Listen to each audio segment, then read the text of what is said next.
আসসালামু আলাইকুম দর্শক, খুবই গুরুত্বপূর্ণ এই খবরটি আপনাদেরকে আমি পড়ে শোনাবো। আপনারা আমার থাম্বনেল থেকে কিন্তু বুঝতে পেরেছেন, অত্যন্ত গুরুত্বপূর্ণ একটি খবর। ধরে নেন আপনার দুটি বাচ্চা, আপনি এবং আপনার স্ত্রী দুজনই অসুস্থ, সংসার চালাতে হিমশিম খাচ্ছেন। ওই অবস্থা আপনি কেমন টেনশনে পড়বেন? এই খবরটা ঠিক সেরকমই।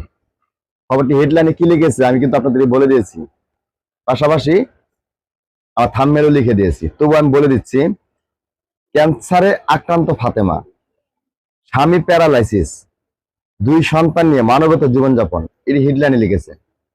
আমি পুরো খবরটি আপনাদেরকে পড়ে শোনাচ্ছি, আপনারা একটু মনোযোগ দিয়ে শুনুন।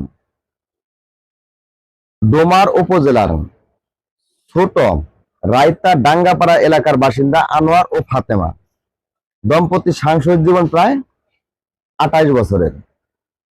বিয়ের এক যুগেও সন্তানের মুখ দেখেনি তারা।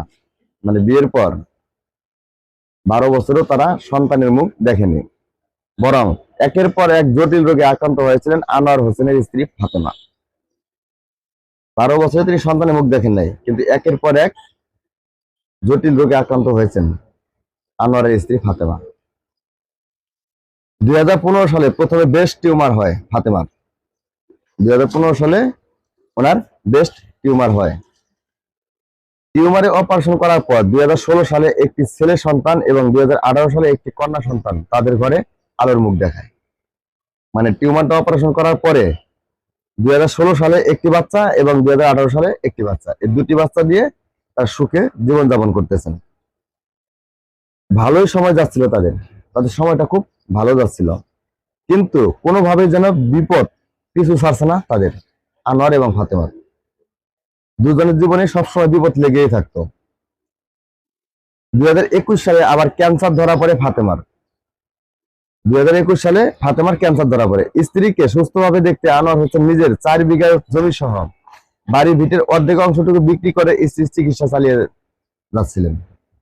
ফাতেমার স্বামী ওনাকে চিকিৎসা করানোর জন্য প্রায় প্রায় জমি শেষ করে ফেলেছে বিক্রি করে।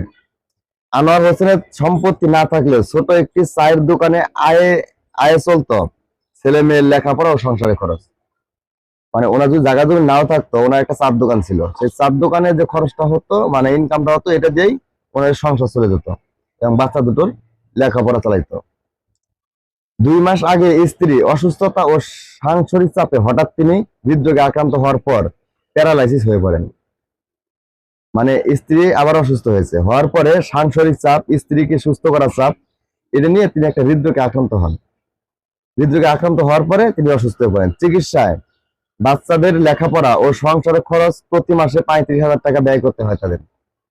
জানেন তো বর্তমান কি খরচপাতি, জিনিসপাতির দাম। আর চিকিৎসার ব্যয় সামলাতে না পেরে রাজশাহী কৃষি উন্নয়ন ব্যাংক ও পপি এনজিও থেকে 5.5 লাখ টাকা ঋণ নিতে বাধ্য হয়েছেন তিনি। এদিকে ঋণের টাকা পরিশোধ করতে না পারে ব্যাংক ও এনজিওর চাপে প্রচন্ড দুরবস্থায় রয়েছেন তারা। এমত অবস্থায় বাচ্চাদের পড়াশোনা ও স্বামীর চিকিৎসার জন্য সমাজের বিত্তবানদের নিকট সহযোগিতা চেয়েছেন আনোয়ার হোসেনের স্ত্রী ফাতেমা। এলাকাবাসী জানান, স্ত্রীর চিকিৎসার জন্য টাকা জোগাড় করতে গিয়ে যত সামান্য কৃষি জমি সম্পূর্ণটুকু সহ বাড়ি ভিটার অর্ধেক শেষ, সঙ্গে ব্যাংক ও এনজিও ঋণে ও দুর্দস্ত। মানসিক চাপের কারণে অসুস্থ হয়ে পড়েছেন আনোয়ার হোসেন।